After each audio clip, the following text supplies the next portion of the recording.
Bonjour, bienvenue sur Tico, l'échelle qui vous accompagne vers votre croissance continue.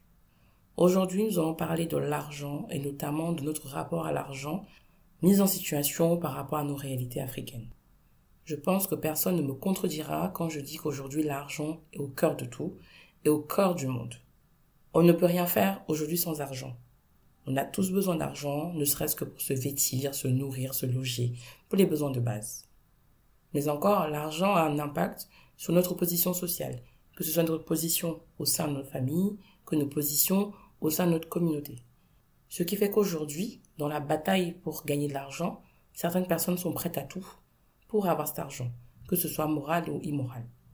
Et ce rapport à l'argent a un impact sur nous-mêmes, notre personnalité, a un impact sur nos rapports avec la famille et a un impact sur nos personnalités et notre façon de voir le monde et de voir les gens.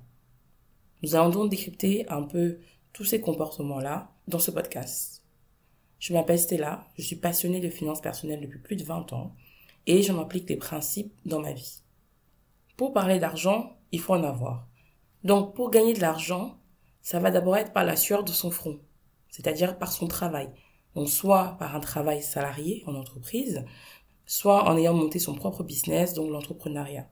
Et dans la foulée, par le retour sur vos investissements, mais investissements que vous avez eus parce que vous avez eu de l'argent par votre travail. Vous pouvez aussi gagner de l'argent par la sueur du front des autres. La sueur du front des autres, c'est quoi? C'est parce que vous recevez un support familial ou amical, donc de l'argent que vous avez reçu de votre entourage, que vous utilisez pour vivre. Mais pour les plus chanceux, ça va aussi être grâce à un héritage, donc le travail qu'a fait vos parents, les parents de vos parents, ainsi de suite, et qui fait qu'aujourd'hui vous avez un héritage et que vous pouvez dépenser ou investir, faire ce que vous voulez avec. Mais également, les personnes qui sont prêtes à tout pour avoir de la richesse sans moralité et qui vont voler la sueur du travail des autres, par des scams, par du vol, etc. Et comme vous le voyez déjà dans cette première action de gagner de l'argent, ça peut se faire de façon morale, légale, comme de façon illégale, immorale, ou tout simplement, il y a aussi des personnes qui commencent dans la vie avec un avantage versus d'autres. Une fois qu'on a gagné de l'argent, on le dépense.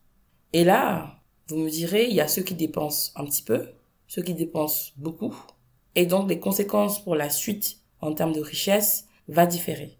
Ceux qui vont dépenser beaucoup, il y a plusieurs cas parmi ceux qui dépensent beaucoup.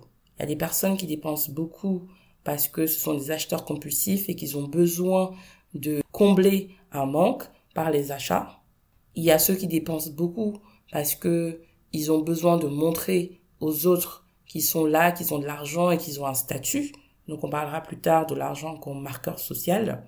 Il y a ceux qui dépensent non pas sur eux, mais on a parlé tout à l'heure, parce qu'ils aident des personnes côté familial, ils font des dons. Il y a ceux qui vont dépenser beaucoup parce qu'ils ont une grande famille et peut-être pas suffisamment de moyens. Il y a les minimalistes, les gens qui dépensent pas beaucoup. Bon, sur la partie dépenses, il y a beaucoup de situations de comportement et on parlera un peu de tout ça par la suite. Je pense que j'en ai déjà parlé dans un podcast précédent et c'est quelque chose que tout le monde peut remarquer. Globalement, dans le monde, l'éducation financière n'est pas très développée. Et dans nos pays, encore moins. Quoique, il y a certaines ethnies qui sont très en avance sur les sujets d'éducation financière et où les parents, dès la tendre enfance de leurs enfants, leur expliquent les éléments d'investissement, d'épargne, etc. Mais à part ces ethnies spécifiques, il y a un vrai souci d'éducation financière sur le continent. On va commencer par l'argent comme marqueur social. Il y a pas mal de gens qui, dès qu'ils ont de l'argent, dépensent à outrance, notamment dans des objets de marquage social. Les habits, les voitures, les maisons, etc. Et donc, ce sont des personnes, dès qu'elles ont de l'argent, elles vont beaucoup dépenser parce que c'est un moyen de pouvoir dire aux autres, voilà, aujourd'hui, je suis quelqu'un. Et donc, ces personnes sont dans la recherche de l'autre. Et très souvent, ces personnes ne gardent pas beaucoup d'épargne ou n'investissent pas beaucoup. Ce qui fait que sur le long terme, c'est des personnes qui peuvent rechuter. Et après, on va entendre autour de nous dans les discussions, mais on comprend pas, cette personne était en haut et subitement elle est tombée, voilà, elle a mal géré son argent. Pourtant, très souvent, même toutes ces personnes qui vont parler ont participé à consommer l'argent ou l'ont poussé à aller dans ce type de dépenses. Et quand on a aussi de l'argent et qu'on décide de ne pas rentrer dans ce système, de dire qu'on va acheter des marques ou des objets qui sont des signes ostentoires de richesse, les gens vous comprennent pas en fait.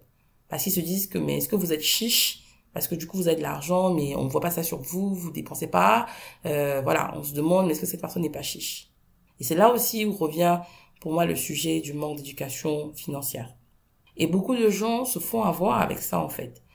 Parce qu'elles veulent montrer qu'elles ont réussi, elles mettent tout sur le paraître sans sécuriser certains éléments de fond, sans sécuriser même un bien, parce que même quand je parle de grosses maisons, ça va être en location. Parce qu'on a préféré acheter une voiture en cash, par exemple. Alors qu'on n'a pas forcément tout le budget nécessaire pour payer la maison et la voiture et tout ça. Et que dans les priorisations, ça a été des éléments de consommation qui ont été priorisés versus des éléments qui peuvent être des assets sur du long terme. Moi, je refuse d'aller dans ce système-là. Et je sais que moi, plusieurs fois, parce que j'ai un look qui est très simple, j'investis très peu dans les marques et que je préfère investir. Pourtant, je profite de la vie, je voyage, je fais pas mal de choses, mais je préfère quand même investir sur des choses de long terme parce que je cherche à avoir de la liberté financière. Il y a des personnes autour de moi qui comprennent pas et souvent on va essayer de me titiller. Mais voilà, comme je ne cherche pas de l'argent pour les gens, mais pour moi et que je ne cherche pas l'approbation des autres, ce n'est pas quelque chose qui m'impacte. Mais pour beaucoup de gens qui cherchent l'approbation de leur communauté, ils se laissent avoir et ils vont dans ce truc d'achat ostentatoire. Et le problème, c'est que quand on commence, après, il faut maintenir le rythme, en fait. Et du coup, on s'arrête pas et on peut même arriver à prendre des dettes pour cela. On a vu beaucoup d'artistes, beaucoup d'acteurs, beaucoup de personnes connues qui avaient de l'argent et du jour au lendemain sont tombés. Et à chaque fois, les gens se disent, mais comment ça se fait? Mais comment si? Mais si vous écoutez un peu les différents interviews, par exemple, de sportifs sur le sujet, ils vont vous dire qu'une fois que vous avez commencé, ça devient addictif et les gens vous encouragent, vous engrainent. Et comme vous, on vous a déjà mis sur un piédestal, vous voulez pas tomber, vous continuez à dépenser. Arrivé à un moment, même quand vous n'avez pas d'argent, vous continuez à prétendre et vous êtes prêt à prendre des dettes pour cela. Et un jour, le coup près passe et vous tombez. Cet aspect d'argent comme marqueur social est aussi lié à mon second point, qui est l'argent et la famille. Aujourd'hui, dans nos familles, on se rend compte qu'une partie de notre culture se perd ou se fourvoie avec l'argent. C'est-à-dire, plusieurs situations se posent. Première situation, il y a des personnes, parce qu'elles ont dans leur entourage d'autres personnes qui ont de l'argent, comme je dis souvent, elles font leurs projets dans les poches des autres. Dans nos familles africaines, on a des branches riches, des branches pauvres. Et très souvent, il y a des personnes qui vont faire par exemple des enfants, qui vont vouloir faire des projets, mais en comptant sur l'argent de leurs frères, de leurs sœurs, de leurs tontons, de leurs tatas, cousins, cousines, etc. Moi, plusieurs fois, il m'est arrivé qu'il y ait des gens de ma famille, et pas forcément mon premier cercle, qui viennent me voir pour de l'argent, pour un projet, ou de l'argent pour payer la scolarité des enfants, ou pour la santé, pour beaucoup de choses. Il y a des personnes qui sont vraiment pauvres et qui n'ont pas eu les moyens, mais il y a des personnes qui ont eu des opportunités qu'ils n'ont juste pas pris, ou des personnes qui ont dépensé leur argent à faire des choses bêtes et n'ont pas pensé au futur. Et donc, aujourd'hui, quand elles ont des projets, c'est dans votre poche. Et quand vous refusez, il y en a même certains qui peuvent aller commencer une vendetta contre vous parce qu'ils se disent, mais vous avez de l'argent, comment tu peux manger ça seul, etc., sans savoir que, non, vous avez un plan clair de ce que vous voulez faire, de ce que vous voulez ouvrir, peut-être faire la transmission à vos enfants, peut-être que vous avez déjà beaucoup de gens dans votre famille et que vous avez décidé d'avoir des boundaries, et en fait de pas juste accepter n'importe quoi, mais voilà. Et donc, il faut savoir dire non, même à la famille, et choisir ses combats. Moi, je dis toujours, j'ai des combats que je choisis. Il y a des sujets sur lesquels je viens et je donne de l'argent à ma famille. Il y a des sujets sur lesquels je ne me positionne pas. Il y a des gens aussi, quand je me rends compte que à chaque fois, c'est toujours eux qui reviennent et qui ne cherchent pas de solution pour s'en sortir, je préfère arrêter. C'est pas forcément évident de dire non au début, mais après, c'est très facile. Et vous vous rendrez compte aussi que naturellement, en fait, votre famille se régule et trouve d'autres solutions. L'argent et la famille, c'est aussi que quand dans une famille, il y a quelqu'un qui a l'argent, des fois, on oublie certaines de nos valeurs. Ça veut dire quoi? Je peux être le petit frère ou la petite sœur qui a de l'argent. Tout de suite, on oublie le droit d'aînesse. Quand tu vas venir dans une réunion ou dans quelque chose, tu as le droit de la parole avant tes aînés, ce qui normalement avant n'était pas le cas. Quand tu as de l'argent, Même si tu es la petite fille ou le fils, on commence à t'appeler maman, papa, tonton, tata, voilà. Et donc, ça peut gêner aussi des personnes qui n'ont pas d'argent et qui font qu'il y a certaines personnes qui font tout pour avoir de l'argent parce qu'elles veulent aussi avoir une situation, une place dans l'environnement familial. Et donc, ça peut aussi pousser à des dérives. Quand on a aussi de l'argent et qu'on est issu d'un certain type de famille et que peut-être que vous êtes la première génération à avoir de l'argent, il y a aussi des aspirations que la famille compte dans vos poches. Et souvent aussi, par de l'émotion, il y a des choses qu'on veut faire qui ne sont pas forcément rationnelles. Un exemple que je donne souvent, et je sais que ça plaît pas à tout le monde, aller construire une maison au village, alors qu'on va au village une fois par an, voire une fois tous les 2 ans. Et du coup, on a mis de l'argent dans un bien qui va finalement même dépérir parce que finalement personne n'y va et on s'en occupe pas forcément bien et après quand on revient, il y a encore des frais, des choses comme ça. Moi, je l'ai beaucoup vu en fait. Je l'ai beaucoup vu. Des grosses maisons au village, il y a personne qui va, il y a personne qui vit. Et on y va une fois par an pour faire la réunion familiale. Voilà. Je suis pas sûre que ce soit un bon moyen d'investir, sauf si on a vraiment beaucoup d'argent. Pour finir sur ce sujet de l'argent et de la famille, moi, ce que je recommande, c'est que quand vous venez d'une famille où il n'y a pas forcément beaucoup de personnes qui ont les moyens, c'est d'aider à créer d'autres champions. Moi, je fais le choix d'aider à créer d'autres champions, c'est-à-dire si je vois des personnes qui ont vraiment la volonté de s'en sortir, la volonté d'être indépendants et la volonté de réussir, c'est d'investir sur eux pour qu'il y ait plusieurs grosses têtes et que par cercle concentrique, vous commencez à éradiquer la pauvreté de la famille. Et quand vous avez en face de vous des personnes qui ne veulent rien faire et qui sont là juste pour vous demander de l'argent tout le temps, c'est de les mettre sur le côté, tout simplement. Ensuite, l'argent, à la base, c'était pour vivre. Donc, je l'ai dit en préambule, donc pour se loger, se vêtir, envoyer ses enfants à l'école, se nourrir, etc. Et donc, quand on vient de familles, par exemple, où on n'a pas eu beaucoup d'argent, l'argent, la recherche de l'argent, c'est aussi un moyen d'améliorer sa propre vie. C'est un moyen de ne pas être short à la fin du mois, un moyen de pouvoir se payer des loisirs, un moyen de pouvoir s'acheter des habits jolis et pas que des habits fonctionnels. Donc, un moyen d'améliorer sa vie. Et ça, c'est bien. Il y a des personnes pour qui ça suffit, il y a des personnes qui ont besoin de plus. Ça, c'est à chacun de voir. L'argent sert aussi d'élément de sécurité, notamment pour des personnes qui ont pu en manquer. Donc, avoir de l'argent, ça peut être aussi un moyen de se dire, voilà, je vais pas tout dépenser, je vais laisser un peu de côté pour que quand il y a des périodes difficiles, je sais que j'ai quelque chose. Parce que j'ai eu des moments de ma vie où je n'avais rien et j'ai peur de retomber dans ces moments-là. Donc, le fait d'accumuler de la richesse et d'accumuler de l'argent, pour moi, ça me sécurise, j'ai l'impression que tout va bien. Et c'est comme ça que vous allez avoir pas mal de personnes qui gagnent de l'argent, mais qui dépensent pas beaucoup et qui vont vachement stocker dans leur compte, en fait. C'est même pas des personnes qui vont investir. Ils vont garder ça en épargne parce que le simple fait de voir l'argent grossir dans leur compte, ça les rassure que si demain quelque chose arrive, ils vont pouvoir s'en sortir. Ce sont des comportements sur lesquels il faut travailler. C'est très bien de mettre de l'argent de côté, mais il faut aussi investir. Garder juste de l'argent dans son compte et même si c'est dans son compte d'épargne, les taux de rendement sont pas forcément élevés. Et il faut apprendre à pouvoir investir, même si pour certains investir c'est un risque et que quand ils ont ce besoin de sécurité là, ils peuvent avoir du mal en fait à s'en défaire. Donc ça se travaille. Il y a d'autres comme moi pour qui l'argent c'est un moyen de reprendre sa liberté. Ça veut dire ce sont des personnes qui vont travailler, avoir de l'argent, épargner et ces personnes vont réfléchir à des tactiques pour investir.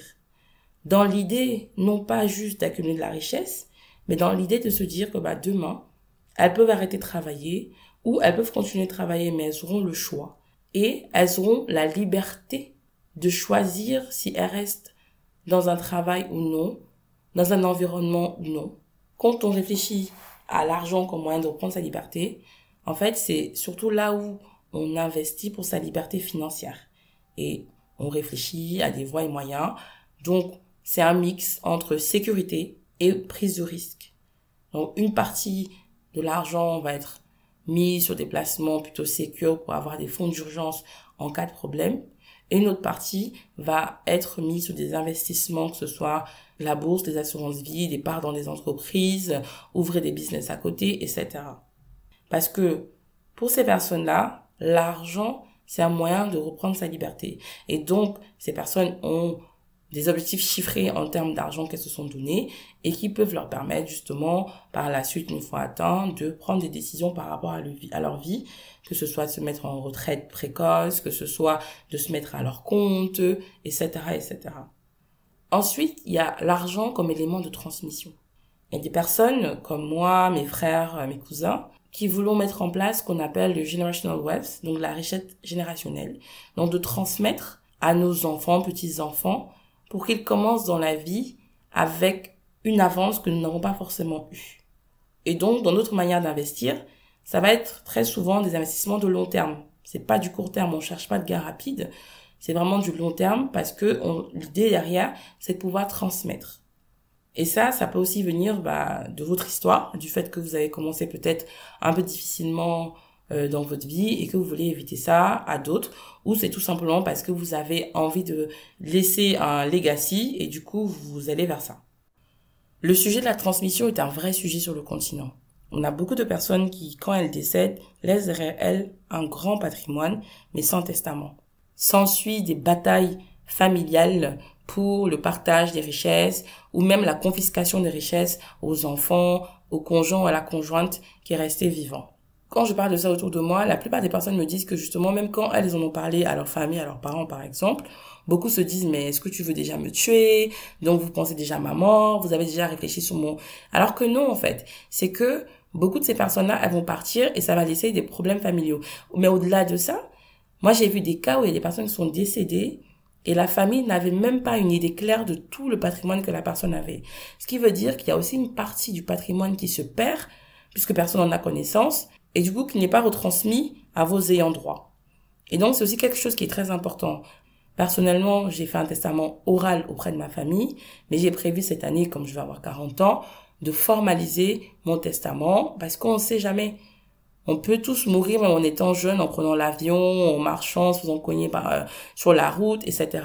Donc, en fait, il y a beaucoup de choses qu'on ne peut pas prévoir et ce serait dommage d'avoir travaillé pour laisser un patrimoine à vos enfants, à votre famille et de partir sans que cela ne se fasse tel que vous l'aurez souhaité. Pour finir, il y a un dernier sujet que je souhaitais aborder. Dans le rapport personnel avec l'argent, je me rends compte aussi que, sans s'en rendre compte, il y a des personnes, en fait, qui ne sont pas faites pour être riches. Parce qu'elles ne s'autorisent pas à pouvoir avoir de l'argent, en fait. Je m'explique. Moi-même, je me suis rendu compte que des fois, je jouais au loto en me disant, oui, j'aimerais bien gagner le loto. Et après, quand j'ai analysé, à chaque fois, je disais, non, juste un petit montant, pas un gros montant. Et je me suis posé la question, mais pourquoi j'ai pas envie de gagner un gros montant au loto? Tout simplement parce que moi, dans ma tête, comme aujourd'hui, je suis plutôt un rôle modèle pour pas mal de gens autour de moi et que j'aspire à devenir un rôle modèle pour un plus grand nombre de personnes, je me dis que si je gagne de l'argent par hasard comme ça en jouant, du coup, ça enlève cet aspect de rôle modèle parce que je n'aurai pas d'éléments factuels pour expliquer ce que j'ai fait pour gagner de l'argent. C'est juste un pur hasard. Et je me suis rendu compte que, en fait, je veux pas. Et du coup, j'ai arrêté de jouer parce que ça sert à rien. Vous voyez? Donc, même moi, en jouant avant, je jouais, mais avec un petit espoir de pas gagner, en fait.